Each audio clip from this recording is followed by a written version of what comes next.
Hello, my name is Dr. Raj Mukherjee, and I'm a neurosurgery attending at Johns Hopkins in Baltimore, Maryland. My clinical practice and my research is focused on patients with high-grade gliomas, including glioblastoma. Glioblastoma, unfortunately, is one of the most common and one of the most aggressive types of primary malignant brain cancer. It manifests in different ways for different people. Oftentimes people will present with headaches, nausea, vomiting, some symptoms that develop over the course of usually many weeks or months. Patients can sometimes develop more unique symptoms, including weakness, sensory problems, seizures, balance problems, vision problems, speaking problems, swallowing problems, depending on where specifically the tumor is located. But after presentation to either a primary care doctor or an emergency room, the usual first test that we get is a head CT, and that demonstrates generally some abnormalities in the brain.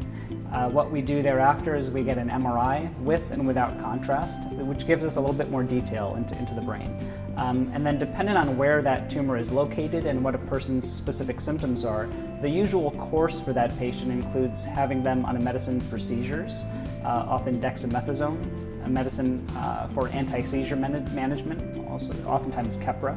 And depending on the severity of their symptoms and the size of their tumor, they can often be admitted to the hospital for a surgery within a day or two, or they can be electively scheduled in a couple weeks. Surgery usually entails first a biopsy and then a resection. And so that entails an incision on the head, on the cranium, taking off a piece of bone, and then taking out ideally as much of the tumor as possible. And there's a lot of different ways that we can do that. And there are new techniques now that weren't present even 10 or 20 years ago. Some of those techniques include awake craniotomies, motor mapping, speech mapping, 5-ALA, which is an intraoperative fluorescence to help us guide us to where the tumor is, intraoperative ultrasound, and functional MRI. One of the great benefits of being here at Johns Hopkins is we have all of those adjuncts to try and maximally resect as much of that tumor as possible. There's good data that shows over the last 10, 20 years that the more of that tumor you get out, the better for the patient. So that's usually the first phase. And usually patients recover for a couple weeks while we wait the pathology results. And after that, the neuro-oncologist and the radiation oncologist get involved. And usually patients are looking at about 6 weeks of additional treatment after that. And after that 6-week time period, then patients are in a maintenance phase where they may stay on some chemotherapy or not while they undergo imaging every month or two. Usually patients will unfortunately, sometime between 6 months and a year from surgery, undergo some tumor progression or recurrence. And then depending on what their symptoms are, what the imaging looks like, we can talk about next steps that might include surgery, additional chemotherapy, radiation, or experimental treatments, including immunotherapy. While there is a wide variety of glioblastomas that are anatomically distinct, one of the unique and particularly challenging types of glioblastoma include brainstem glioblastoma. So brainstem glioblastoma, or Brainstem GBM, does impact the brainstem, and it is one of the most critical portions of our brain. It has to do with consciousness and breathing, different elements that have to do with eye movement, swallowing, and it can be a very devastating kind of tumor for patients.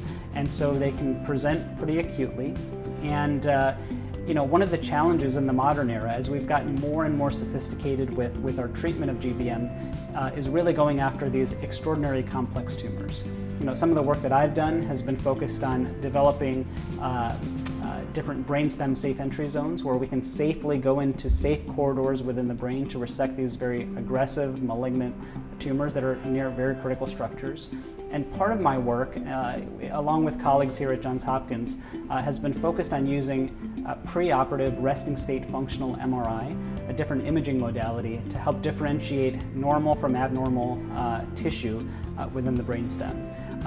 We're extraordinarily grateful to the Glioblastoma Foundation for an opportunity to study this unique and very challenging subset of patients. And our hope is that in the future, the algorithms and the work that we're able to devise by work supported by the Glioblastoma Foundation will allow us to treat those aggressive tumors in a more safe and efficient manner. It's been a long time, it's been a long journey in terms of neurosurgery's treatment of patients with glioblastoma, and that dates back to even the early 1900s here at Johns Hopkins, when the father of American neurosurgery, Harvey Cushing, just down the hall here, performed some of the first craniotomies and surgeries for glioblastoma. We continue to push the boundaries forward, and we're able to do so with the extraordinary dedication and support from the Glioblastoma Foundation. So thanks again for all of your time, efforts, and support. Hopefully we can do some meaningful and great things in the days, weeks, months, and years ahead.